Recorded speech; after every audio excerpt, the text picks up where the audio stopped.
Again good morning everyone and welcome back. आज हम वापस कल जहाँ पे हमने हमारा पॉलिटी छोड़ा था प्रीएम्बल में, वहां से वापस करेंगे। See one more clarification which I would like to give कि पॉलिटी में हम मतलब जब चालू कर रहे हैं तो दो अप्रोचेस मैंने बोले थे। प्रीएम्बल एक तो पहले कर सकते हैं या फिर एंड में कर सकते हैं। अभी हम जैसे कि हमने डिसाइड किया है कि हम प्रीएम्बल को पहले कर रहे हैं, तो क्या होगा कि भाई अभी बहुत सारे कॉन्सेप्ट्स आगे डिटेल में आएंगे। ठीक है। For example socialism. सोशलिज्म हम जब डीपीएस पे पढ़ेंगे तब भी आएगा। ठीक है। सोशलिज्म जब हम फंडामेंटल राइट्स पढ़ेंगे और कुछ राइट्स में कुछ डीपीएसपीज में सेक्युलरिज्म का प्रिंसिपल आएगा। Then when will be studying part 5 and part 6 state government and union government. ठीक है। तो वहां पे भी हमें वापस सोशलिज्म का एस्पेक्ट मिलेगा। सेक्युलर के वर्ड को बात करें तो जब हम rights of religion article 25 to 28 पढ़ेंगे, ठीक है, रिलीजियस फ्रीडम्स, तब हम उसको पढ़ेंगे। तो आप एक चीज समझिए कि अभी मैं जो बताऊंगा ना वो जस्ट ब्रीफ होगा। जैसे ही हम वो टॉपिक के अंदर जाएंगे, फॉर एग्जांपल सोवरेनिटी का कॉन्सेप्ट जैसे कि हमने देखा था। ठीक है। शायद कल हमने सोवरेनिटी के कॉन्सेप्ट को देखा था। ठीक है। और फिर उसके आगे से हम वहां से आगे गए थे कि भाई what is sovereignty and how it actually functions और कौन कौन सी चीजें सोवरेनिटी में हमें कंसिडर करने के लिए जरूरी होती हैं। ठीक है। एक सवाल ये भी आ सकता है कि क्या आज के इस दिनों में क्या कोई कंट्री सच में सॉवरेन है या नहीं। ठीक है। I guess I told you about means perspective कि क्या आजकल के समय में सच में कोई कंट्री सॉवरेन है या रियली सॉवरेन एग्जिस्ट नहीं करती है। ठीक है। फॉर एग्जांपल सॉवरेनिटी अगर है तो जैसे कि यूएस और रशिया रशिया के बीच में जो टाइज है, और रशिया का जब वॉर हुआ, ठीक है, रशिया का जब यूक्रेन पे अटैक हुआ और उसकी वजह से यूएस ने रशिया के ऊपर जो सैंक्शंस डाले और बहुत सारे कंट्रीज को बोला कि आपको ट्रेड नहीं करना है, तो don't you think it was affecting their sovereignty. ठीक है। बट अब आप समझिए कि अगर सोवरेनिटी इससे वायोलेट हो रही है तो क्या सच में सोवरेनिटी है। यूएन है, डब्ल्यूटीओ है, ठीक है, तो ये चीजें हमने डिस्कस करी थी। तो एक तो वो चीज हो जाती है। ठीक है। तो वो आप मतलब ब्रॉडर पर्सपेक्टिव से समझते जाइए। मैं हो सके उतने डायमेंशंस मेंस के क्वेश्चंस यहाँ पे ही दे दूंगा। हम लिखेंगे नहीं। हम मैं चाहता हूँ कि आप लोग सोचना सीखे। ठीक है। तो मैं आपको बहुत सारे ऑल्टरनेटिव थॉट्स एग्जांपल्स दे दूंगा। फॉर एग्जाम्पल कोविड गाइडलाइंस आई, दो सब कंट्रीज ने एक दूसरे के ऊपर वो वैक्सीन, ये वैक्सीन अलाउड है या नहीं है, और उसकी वजह से कुछ कंट्रीज को वही वैक्सीन को लगवाना पड़ा। फॉर एग्जाम्पल अगर इंडिया के कुछ स्टूडेंट थे, because some of the colleagues daughter went to the USA, sorry UK, तो वहां पे जब इंडिया से वो लड़की यूके में जाती है तो वहां पे ऐसा था कि उनको कंपल्सरीली कंपल्सरीली एक वैक्सीन लगवानी थी। And if she is not getting that getting herself vaccinated from that particular drug, तो उसको अलाउड नहीं था। तो डोंट यू थिंक कि मतलब यहाँ पे भी सोवरेनिटी अगर ये एक्सेप्ट करो ना करो बहुत सारे एंगल पे असर होती है ना। तो क्या अगर हमें ऐसा मेंस में सवाल आ जाए जो कि एक प्रैक्टिकल बहुत अच्छा सा सवाल रहेगा, तो वो आपको अटेंड करना आना चाहिए। सोशलिज्म जैसे कि मैंने कल बोला था। ठीक है। कल हमने थोड़ी सी ब्रीफ में बात करी थी कि सोशलिज्म है क्या, वो कैसे होता है, और उसके एडवांटेजेस दोनों टाइप के आपको कर लेने हैं। अगेन मैं मेरी एडवाइस रिपीट करता हूं। अगर मैं आपको बोल रहा हूं वो चीजें आप साथ में नहीं कर रहे, trust me the attending the sessions will not have any benefit, if at all very least benefit. ठीक है। क्योंकि जैसे ही मैं बोल रहा हूं ना, मैं चाहता हूं कि आप सोचे, आप अपने दिमाग को खोले रादर की जस्ट सिर्फ सुने। ठीक है। हम यहाँ पे प्रवचन सुनने नहीं आए हैं। ठीक है। हमें एक्टिव रहना है। और अगर मैं आपको कोई सवाल देता हूं कि भाई सोशलिज्म क्या है, कौन सा अच्छा है, कौन सा नहीं है, दोनों के एडवांटेजेस डिसएडवांटेजेस क्या है, तो वो आपको समझना है, तभी आप इंडियन कंटेक्स में उसके यूसेज को समझ पाएंगे। चलिए, तो मैं मान लेता हूं कि आपने अपना काम किया होगा। ठीक है। एजम्पशन मैं करके आगे बढ़ रहा हूं। ठीक है। तो होपफुली आप अपने आप के साथ झूठ मत बोलिए। सी कई बार मैं पहले भी बोल चुका हूं, आप दो चीजें कभी मत करिए। अगर आपको झूठ बोलना है तो ठीक है, you can lie to me और टू अदर्स, बट अगर आपने काम नहीं किया है तो at least don't lie to your self. ठीक है। Lying to self is I guess one of the worst thing which you can do. तो अगर आप नहीं कर रहे तो कोई बात नहीं, आज तक की चीजें माफ, और खुद को जस्टिफाई मत करिए कि नहीं नहीं मैं बहुत कर रहा हूं। ठीक है। कुछ चीजें करनी होती है, अभी आप शायद आपको ना भी लगे तो भी आपको मैं जब बोलूं तो आप कर लीजिए, थोड़ा सा भरोसा रखिए, आपको नुकसान नहीं होगा, that I can assure you. चलिए वापस आ जाते हैं। सोशलिज्म के पहले में मैंने बोला था कि कौन सा बेटर है। देखो जब जब कैपिटलिज्म पीक पे आया ना, जब कैपिटलिज्म ने अपने पैर जमा दिए ना, मतलब इंडस्ट्रियलाइजेशन हुआ, और मतलब यूरोपियन कंट्रीज पर्टिकुलरली, फिर प्लस यूएसए, धीरे धीरे जब वो स्ट्रांग होने लगे, और वहां पे एक कैपिटलिस्ट क्लास का राइज हुआ, ठीक है, वो लोग चाहते थे कि उनका ग्रोथ हो। और उसके बाद अगेन मैं यहाँ पे कुछ टॉपिक के डिटेल में अभी जाऊंगा, तो maybe pre itself will take a week more और लेस, ठीक है। उसके बाद हम आर्टिकल 1 से चालू करेंगे। तो you have to go into that details which I am insisting, क्योंकि ये चीजों से यहाँ से कॉन्सेप्चुअल सवाल प्री और मेंस दोनों में निकल सकता है। चलिए, तो ये देखिए, जब कैपिटलिस्ट क्लास का राइज हुआ ना, तो उन लोगों ने सोचा कि अगर कैपिटलिज्म है तो हमें चाहिए कि democracy is the only model जहां पे हम कैपिटलिज्म का यूज करके ऐसी प्रोडक्ट या सर्विस को प्रमोट करके हम लोगों को फ्री विल के नाम पे बेच सकते हैं। So with that idea capitalism आया। कैपिटलिज्म आया तो मैंने जैसे बोला था, एक इकोनॉमिक क्लास और एक हुआ लेबर क्लास, ठीक है, जिसको बोलते हैं इलाइट्स, ठीक है, और जिसको बुर्जुआ, जो जिसको बोलते हैं लेबर। अभी अभी प्रॉब्लम समझिए कि रशिया में जो बॉल्शेविक, मतलब वो जो सोशलिस्ट रिवॉल्यूशन हुआ कार्ल मार्क्स की वजह से, उन लोगों ने क्या बोला कि बहुत सारे वर्कर्स होते हैं, बहुत सारे मजदूर होते हैं जो काम करते हैं, बट उसका बेनिफिट, उसका प्रॉफिट मैक्सिमम कौन ले जाते हैं? हमारे मालिक, हमारे इलाइट्स। तो ये तो गलत बात है। तो उन लोगों ने क्या बोला कि any kind of such operation is, ये मालिकों को मार डालो, ठीक है, मतलब वायोलेंट रिवॉल्यूशन, जेन्युइन टर्म्स में बोल रहा हूं, socialist revolution was essentially a violation, ठीक है, वायोलेंस की मदद से था, वायोलेंस की बातें करते थे, हिंसा की बातें करते थे कंपेयर टू अस, और वो टोटल ब्लडी रिवॉल्यूशन भी कहा जाता है, ठीक है। जार निकोलस थे वहां के किंग, किंग के परिवार सबको मार डाला गया, और उस तरीके से तो वहां पे रिवॉल्यूशन स्टार्ट हुआ, ठीक है। तो ब्लडी रिवॉल्यूशन, वायलेंट रिवॉल्यूशन, और ये लोग क्या मानते हैं कि स्टेटलेस सोसाइटी होनी चाहिए, ठीक है। इन लोगों का कॉन्सेप्शन क्या है? सोसाइटी तो हमें चाहिए, बट कैसी सोसाइटी चाहिए? हमें स्टेटलेस सोसाइटी चाहिए, ठीक है, जहां पे स्टेट का कोई रोल ही ना हो, ठीक है, स्टेट कुछ डिसाइड ना करे, और सभी का सभी चीजें जो है वो लोगों को बिलोंग करे, वो लोग जो मजदूर जो सच में काम करते हैं, सभी चीजें उनके पास आए, ठीक है। तो ओवरऑल आइडिया क्या था? ओवरऑल आइडिया ये था कि हमें सोशलिज्म को अलाउ करना है, ठीक है, हमें सोशलिज्म को प्रमोट करना है। सोशलिज्म एसेंशियली मीन्स के all the resources belongs to not even ruling class but the society at large. Society खुद तय करेगी कि किसको क्या करना है, क्यों करना है, कैसे करना है, और यहाँ पे कोई पॉलिटिकल पार्टी भी एग्जिस्ट नहीं करती है, ठीक है। There doesn't exist even any political party और एनीवन एज सच। ये तरीके से आप देखो ना, तो इनके और गांधी के विचार मिलते हैं। मतलब कई बार पूछा जाता है कि गांधीज आइडिया ऑफ सोशलिज्म, ठीक है, जब हम हमारे डीपीएसपी में जाएंगे तो हम 3 टाइप के डीपीएसपी डायरेक्टिव प्रिंसिपल्स को पढ़ेंगे, बट वहां पे भी हम ये टॉपिक को वापस टच करेंगे कि गांधी का जो सोशलिज्म है और जो हमारा मतलब रशिया वाला सोशलिज्म है, उसमें भी थोड़ा बहुत फर्क है, ठीक है। तो सोशलिज्म एसेंशियली मींस दिस। फिर उसका एक डेरिवेटिव आया जो चाइना में है, दैट इज कम्युनिस्ट वर्जन, ठीक है, कम्युनिस्ट वर्जन ऑफ सोशलिज्म। इसमें क्या होता है कि एक कम्युनिस्ट पार्टी ऑफ चाइना है, फॉर एग्जांपल चाइना में, और वहां पे लोग इलेक्शन रहते हैं, बट उनके पास एक ही चॉइस होती है कि कम्युनिस्ट पार्टी ऑफ चाइना को वोट डालो या फिर कम्युनिस्ट पार्टी ऑफ चाइना को वोट डालो, ठीक है। एसेंशियली सिंगल पार्टी सिस्टम है, लोगों के पास प्रैक्टिकली कोई चॉइस नहीं है, जो भी चीजें होती है वो कम्युनिस्ट पार्टी और उसके रूलर, और जो अभी खुद के लिए पूरे रूल्स वहां पे कॉन्स्टिट्यूशन सब कमेंट कर चुके हैं, ठीक है, जी जिनपिंग, और वो चीजें अभी वहां पे ऑलमोस्ट ऑटोक्रेसी के बॉर्डर पे ये चीजें आ जाती है। यहाँ पे कम्युनिस्ट पार्टी में पार्टी होती है, यहाँ पे पॉलिटिकल पार्टी भी एग्जिस्ट नहीं करती है, ठीक है।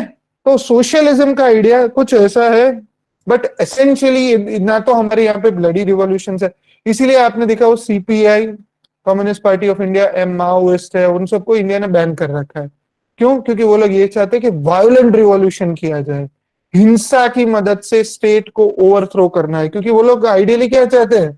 There should be no state. If there is no state, there is no rules, and everyone will be there as an anarchy. Anarchy is there rather a powerful thing. But anyway, एनआरकी इनको अच्छी लगती है, otherwise हमें ये नहीं लगता कि एनआरकी के लिए कुछ भी होना चाहिए, इसीलिए उनको हमने बैन करके रखा है.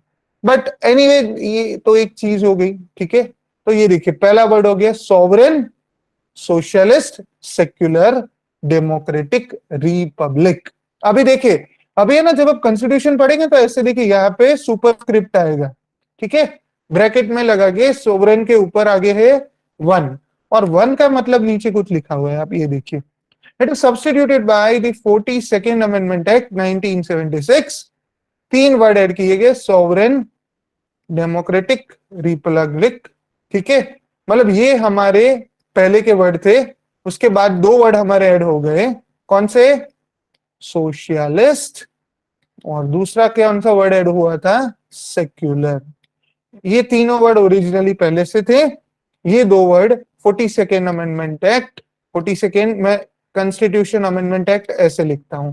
ठीक है, 1976 इमरजेंसी के दरमियान आया हुआ ये एक्ट है. ठीक है, जो कि मिनी कॉन्स्टिट्यूशन कहा जाता है. हाउएवर उससे भी खतरनाक वाला एक और एक्ट है. आगे जाके जब हम अमेंडमेंट पढ़ेंगे तो कुछ इंपॉर्टेंट अमेंडमेंट्स की जब लिस्ट हम डिस्कस करेंगे तो मैं आपको एक खतरनाक वाला और अमेंडमेंट दिखाऊंगा. ठीक है, बट काम के लिए अभी के लिए चीजों को आप समझ के लीजिए कि 42nd अमेंडमेंट एक्ट ने ये सोशलिस्ट वर्ड को ऐड किया, सेक्युलर वर्ड को ऐड किया. तो दूसरा एक वर्ड आता है, अभी भी हम सेकेंड वर्ड में ही है. अगर हम बात करें कि सोशलिस्ट वर्ड पहले नहीं था और फिर 76 के बाद उसको ऐड किया गया, तो हाँ, क्या हमारा कॉन्स्टिट्यूशन पहले से सोशलिस्ट नहीं था, या कोई सोशलिस्ट एलिमेंट जो है क्या वो हमारे कॉन्स्टिट्यूशन में बिलोंग करते ही नहीं थे? क्या हम उसके बाद में बने, मतलब हमारे यहाँ पे जो सोशलिस्ट टेंडेंसी है, ठीक है, वो क्या उसके पहले थी ही नहीं, और it came only after the 42nd constitution amendment act? ठीक है, उसका आंसर है नो. ये चीजें ऑलरेडी पहले से इंटीग्रेटेड थी. जस्ट वो चीजों को एक क्लैरिफाई करके बताया गया एज ए पॉलिटिकल ऑब्जेक्टिव, ताकि उनको जो रूलर थे उनको थोड़ा सा पॉलिटिकल गेन मिल जाए. बाकी आप बात करें तो सोशलिस्ट नेचर पहले से था. तो अभी आता है कि what exactly is the nature of Indian socialism. ठीक है, जब हम बोलते हैं कि इंडिया को सोशलिस्ट कंट्री बनाती है, तो क्या हमें रशिया जैसा बनना है? क्या हमें चाइना जैसा बनना है? नहीं. हमारा जो है ना वो मॉडरेट सोशलिज्म है. देखिए, मॉडरेट सोशलिज्म की हम बात करते हैं. मतलब मॉडरेट सोशलिज्म में क्या होता है कि आप है ना एकदम कोई एक्सट्रीम में नहीं जाते, आप ब्लडी चीजों में भी नहीं जाते, सिस्टम को डिस्ट्रॉय भी नहीं करना चाहते. ठीक है, आप चाहते हो कि एक हार्मनी बनी रहे. ठीक है, बट एक प्रिंसिपल जो सभी टाइप के सोशलिज्म में सबसे प्रेसिडेंस में आएगा, एक प्रिंसिपल जो सबसे ऊपर आएगा, और वो बहुत सिंपल सा होगा. दैट प्रिंसिपल विल बी कि welfare of society will be given more priority compared to the welfare of individual. ठीक है, मतलब यहाँ पे एक चीज बहुत क्लियर रहेगी कि सोसाइटी के बारे में, बड़े से समाज के बारे में अगर बात होती है तो that will be given prominence और priority over the individual thing. ठीक है, ये चीज वापस क्लियर हो गई कि इंडिविजुअल को हम प्रायोरिटी नहीं देंगे, ऐसा नहीं होगा. बट अगर कोई ऐसी चीज है, फॉर एग्जांपल सोसाइटी का भला हो रहा है और एक का भला हो रहा है, तो will go for the society. It is just like the utilitarian principle. ठीक है, इथिक्स में हम पढ़ते हैं utilitarian principle, maximum good for the maximum number of people. ठीक है, तो सोशलिज्म का जब हम बात करें तो ऐसा रहेगा. फिर सोशलिज्म की मदद से ही आप देखो तो इंडिया में नेशनलाइजेशन हुआ है. ठीक है ना, एयर इंडिया का हुआ, इंश्योरेंस कंपनीज का हुआ, बैंक्स का हुआ 2 बार. तो आप देखिए नेशनलाइजेशन हुए हैं, और वो उसका भी बेसिस क्या है कि सोशलिस्ट नेचर. हमारे यहाँ पे हैवी इंडस्ट्रीज जो है, फिर हमने इंडस्ट्रीज सेक्टर में गवर्नमेंट की मोनोपोलीज रही, पीएसयू रहे. ये क्या चीजें बताती है? ये बताती है कि सोशलिज्म मतलब यहाँ पे state will be a powerful actor, state will try to bring the equality. ठीक है, state will try to bring the equality in all the 3 spheres. और वो क्या ट्राई करेगा, वो चाहेगा कि लोगों को इक्वल पावर मिले और लोग अपने हिसाब से अपने आराम से काम कर पाए। ठीक है, मतलब यहाँ पे दूसरा एक थोड़ा सा रिस्की कंपोजिशन है जो मैंने कल बताया था। ठीक है, आप थोड़ा सा ध्यान से पढ़िएगा तो और मजा आएगा। बट ये देखिए, मैंने दो वर्ड लिखे थे शायद, एक में लिखा था need is the focus and another में लिखा था कैपेबिलिटी इज द फोकस। इसका आप मैनिफेस्टेशन समझिए, और यहाँ पे रीजन छुपा हुआ कि सोशलिस्ट धीरे धीरे डिक्लाइन क्यों कर गया। आप एक चीज समझिए, जब अब मैं बोलता हूं ना कि आप फॉर एग्जांपल 10 घंटे काम करते हैं और आपने इस तरीके से अपनी मेहनत बहुत सारी की, आप सिलेक्ट हो गए। आप सिलेक्ट हो गए, आप आईएएस बन गए या फिर डीसी बन गए। ठीक है, आईएएस बन गए या डिप्टी कलेक्टर बन गए, और फिर आपको मतलब 70-80 thousand की सैलरी मिलती है, और उसके बाद बहुत सारे पर्क्स एंड बेनिफिट्स आपको मिलेंगे because you are capable, you prove your worth. Same तरीके से आप इंडस्ट्रियलिस्ट हो, आपने कोई बहुत अच्छी प्रोडक्ट बनाई, लोगों को अच्छी लगी, लोगों ने खरीदा, and you gather wealth as a result of it. ठीक है, आपके पास वेल्थ गैदर हो गई, आपके पास प्रेस्टीज गैदर हो गई। So this is legitimate in capitalism idea, कि वहां पे ऐसा होता है कि जो बंदा जितना कैपेबल है उतना उसको मिलेगा। मतलब यहाँ पे हार्डवर्क इज अ वैल्यू। ठीक है, hard work, commitment, dedication, intelligence, innovation, ये चीजें यहाँ पे रहेगी। बट उससे ऑपोजिट क्या, मतलब आप यहाँ पे अगर कोई बंदा है पूरे दिन कुछ खाता पीता नहीं है, पी के पड़ा रहता है, तो nobody will be caring them, state will not care for that, भाई हम यहाँ पे तुझे, तू बैठ आराम कर, हम तुझे पैसे देंगे, खिलाएंगे पिलाएंगे, ये चीजें यहाँ पे नहीं होगी।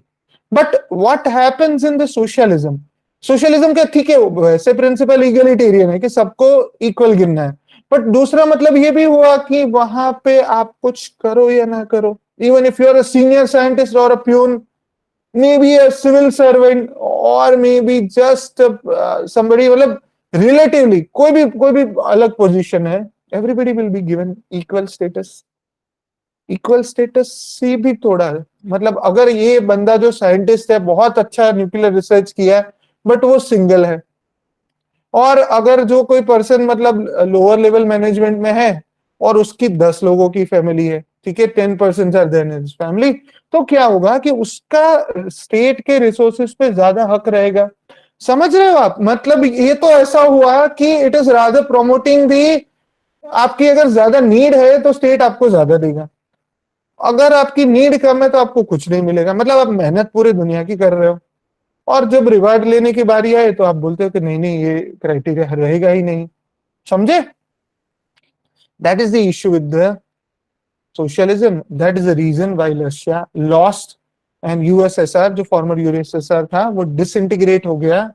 ठीक है, सो इसीलिए सोशलिज्म का जो आइडिया है अभी वो थोड़ा मॉडिफाइड फॉर्म में है। यहाँ पे हम जब सोशलिज्म की बात कर रहे हैं तो हम मानते हैं कि स्टेट का थोड़ा बहुत इंटरवेंशन रहेगा, बट ऐसा नहीं होगा कि हर एक चीज स्टेट को ही करनी है। I hope this things is clear.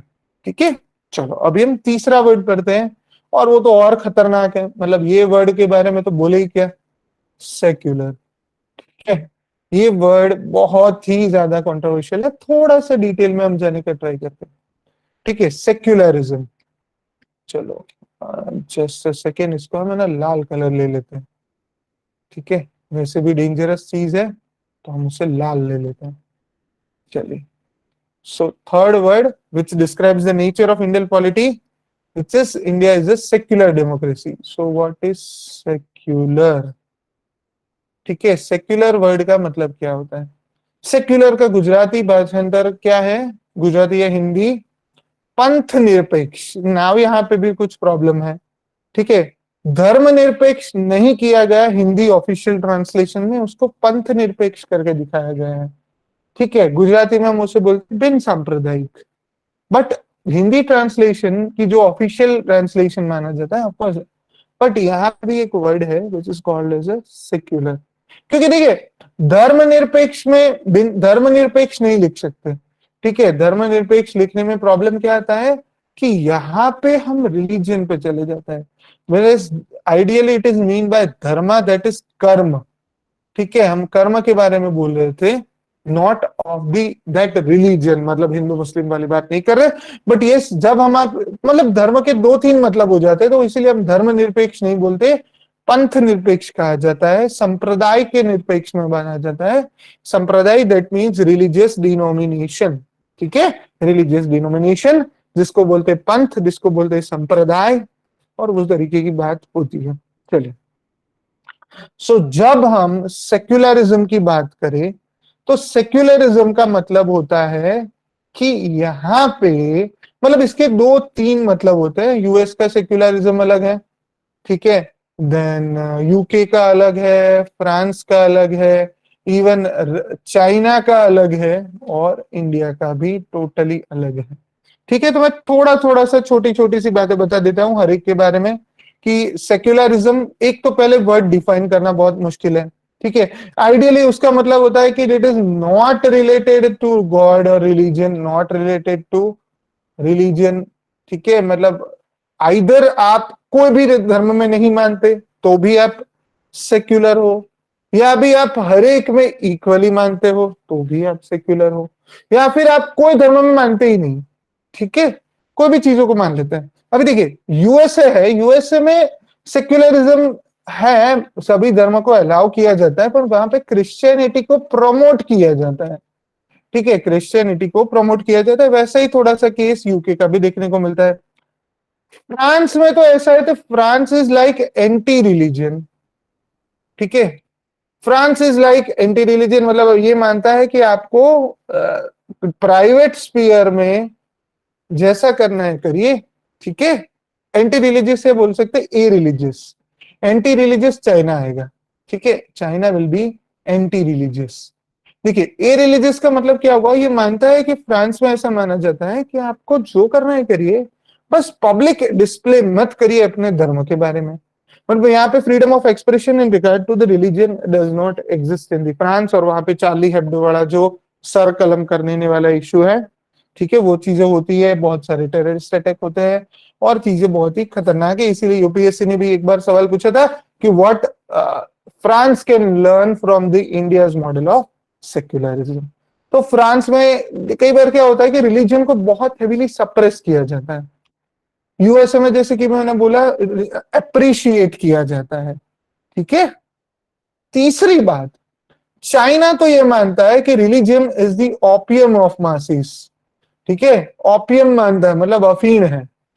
As per China, धर्म है ना, जब वो स्टेट कुछ भी नहीं कर पाता ना, तो जैसे गांजा खिला देता है, जैसे दारू पिला देता है, जैसे कोई ड्रग्स करवा देता है, ऐसा ही खतरनाक इंटॉक्सिकेंट है जो, जब कोई स्टेट अपनी ड्यूटी फुलफिल नहीं कर पाता तो वो क्या करता है, लोगों के धर्म के चक्कर में डाल देता है।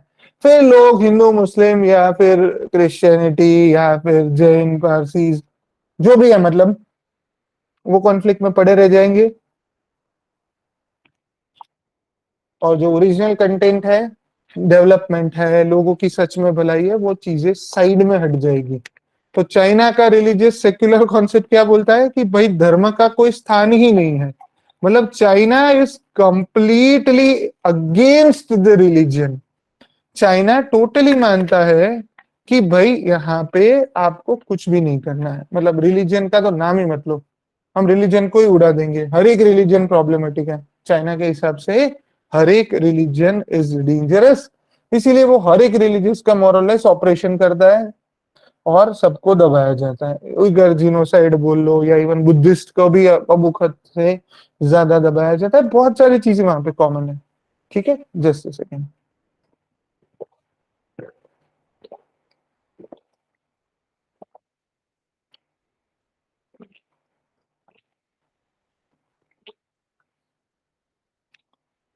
अभी आप सोचिए, ठीक है, अभी मैं आपको एक इंसिडेंट बताता हूँ। दो जेंटलमैन है, ठीक है, दो जेंटलमैन है, मतलब दो पर्सन है, दोनों को पॉलिटिक्स में जाना है और दोनों को एक पॉलिटिकल स्पीच देनी है, ठीक है। मिस्टर ए है और मिस्टर बी है। मिस्टर ए बोलता है अपनी स्पीच में कि भाई in the name of Jesus Christ, बराबर, I will be committed to the progress and I will ensure your dedication. A person ऐसा बोलता है। बी पर्सन बोलता है I don't care and I don't believe in religion. Of course religion is might be और might not be, but I don't think that I will work as per religion, but I work with my own understanding. And मैं चाहूंगा कि मैं आपके भले के लिए काम करूं, रिलीजन का मुझे कोई लेना देना नहीं है, मैं रिलीजन में नहीं मानता। अगर ये दो बंदे हैं ना, तो दोनों का फेट कंट्री के हिसाब से पूरा अलग हो जाएगा, समझिए आप। अगर ए बंदा यूएसए में जाता है तो वो चांसेस है कि वो जीत जाएगा, क्योंकि वहां पे भगवान के नाम पे, जीसस क्राइस्ट के नाम पे बोलना अच्छा माना गया है। So it might happen that the person may easily win in USA, but अगर यही डायलॉग वो फ्रांस में जाके बोलता है ना, तो वो बहुत गंदी तरीके से हारेगा, मतलब एक भी वोट शायद ना मिले, क्योंकि फ्रांस में पब्लिकली रिलीजियन को एंडोर्स करना गलत माना गया है। ठीक है, सो एक तो ये हो गया। अगर वही पर दूसरा पर्सन भी है, अगर ये बोलता है कि मैं मतलब कोई भी धर्म वर्म में नहीं मानता, और वो यूएसए में अपनी स्पीच देता है, उसका हाल वही होगा जो यूएसए में ए बंदे का हुआ, मतलब बी बंदे का जो फ्रांस में हुआ था, वही हाल बी बंदे का यूएसए में होगा। क्यों? वो लोग मानते कि यार जो धर्म में नहीं मानता, यूएस में मानते पर्टिकुलरली, जो जीसस में नहीं मानते या जो भी रिस्पेक्टिव गॉड में नहीं मानते, अगर जो भगवान से नहीं डरता तो वो किससे डरेगा? मतलब मोरालिटी का ग्राउंड ही क्या है इसके अलावा? ठीक है। और हमें इथिक्स में इसीलिए हम पढ़ते हैं कि रिलीजियन एंड मोरालिटी और इथिक्स का रिलेशन क्या है। ठीक है, जब आप वो टॉपिक इथिक्स में पढ़े तो ये इस टॉपिक को याद करके पढ़िएगा कि रिलीजियन कैसे मोरालिटी को जन्म देता है। ठीक है, कुछ चीजें कई बार रिलीजियस होती है बट मोरल नहीं होती, मोरल होती है पर रिलीजियस नहीं होती, कुछ चीजें ना ही मोरल होती है ना ही रिलीजियस होती है, कुछ चीजें दोनों हो जाती है। ठीक है, तो वो चीजें अभी हम यहाँ पे वहां पे नहीं जा रहे, बट अब समझिए कि बी पर्सन अगर ऐसा बोलेगा कि मैं भगवान में नहीं मानता और आई एम एंटी रिलीजन, तो वो डेफिनेटली हार जाएगा यूएसए में, बट शायद वो डेफिनेटली जीत जाएगा फ्रांस में। समझ रहे हो? मतलब चीजें इतनी कॉम्प्लिकेटेड है, इतनी कॉम्प्लिकेटेड है कि सेक्युलरिज्म के जितने कंट्रीज उतने मॉडल है। ठीक है, ये तो सेक्युलरिज्म के बारे में हमने जस्ट आज सिर्फ एक शेलो तरीके से देखा। फिर सेक्युलरिज्म को, ये एक ऐसा वर्ड है जो मैंने वापस बोला था, 42nd अमेंडमेंट एक्ट से आया है, तो उसको भी वापस एक डायमेंशन मिलेगा। क्या इंडिया का कॉन्स्टिट्यूशन ये वर्ड ऐड करने से पहले सेक्युलर नहीं था या पहले से ही था? ठीक है, अगर इंडियन सेक्युलरिज्म ऐसा है तो सच में वो कैसा है? ठीक है, और सुप्रीम कोर्ट का अलग अलग केसेस के बारे में क्या मानना है? ठीक है, अगर हम बोले कि भाई रिलीजियन है वो एक एसेंशियल कंपोनेंट है, तो क्या रिलीजियन को यूज करना जस्टिफाइड भी है या नहीं है? समझ रहे हो? तो ये चीजें हम कल एक्सप्लोर करेंगे, बट आज मेरी आपसे ये एडवाइस है कि आप ये सभी वर्ड्स के बारे में थोड़ा बहुत सोचिए, समझिए और कुछ इनपुट करके लाइए।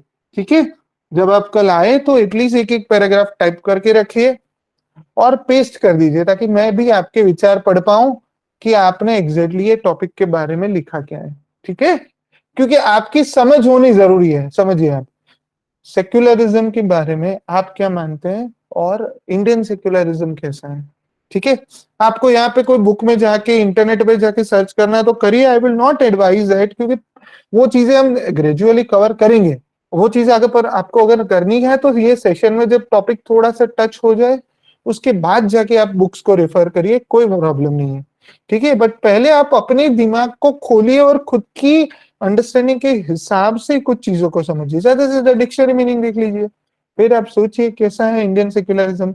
At least you should be able to guess something about question. आज के लिए क्या रहेगा?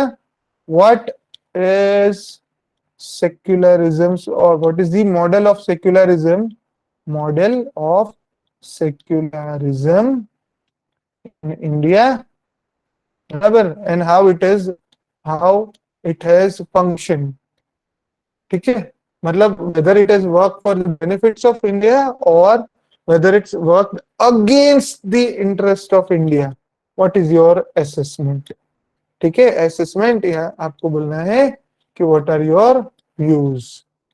ठीक है, तो ये सवाल आप मेंस के लिए आज के ये टॉपिक के हिसाब से कर सकते हो। ठीक है, बाकी तो एक आध मैंने जैसे सवाल बताया था वो ऑलरेडी एक आध बार पूछा जा चुका है, तो आपको वो चीजें वैसे समझनी ही है कि वो कैसे काम करता है। ठीक है, तो आज आपको क्या करना है, आज हमने थोड़ा सा सोशलिज्म को वापस थोड़ी डिटेल में पढ़ा, और दूसरी क्या चीज की हमने हमने सेक्युलरिज्म को टच किया। कल वापस हम सेक्युलरिज्म को खत्म करके चौथे कीवर्ड के पास जाएंगे, ठीक है। So hopefully would have a wonderful session. अगर कोई क्वेरी वेरी है तो आप बताइए, ठीक है, otherwise will move ahead to the next session. कोई है क्वेरी वगैरह कुछ?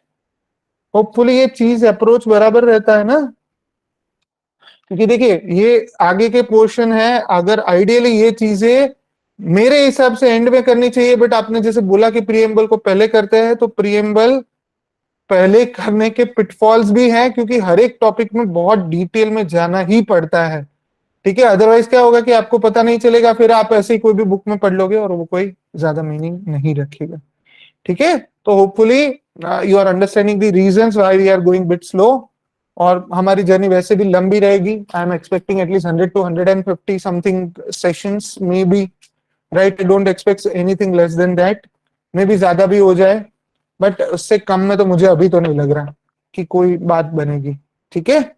सो anyway we can conclude the session, and hopefully you would have enjoyed it, and all the very best. Thank you.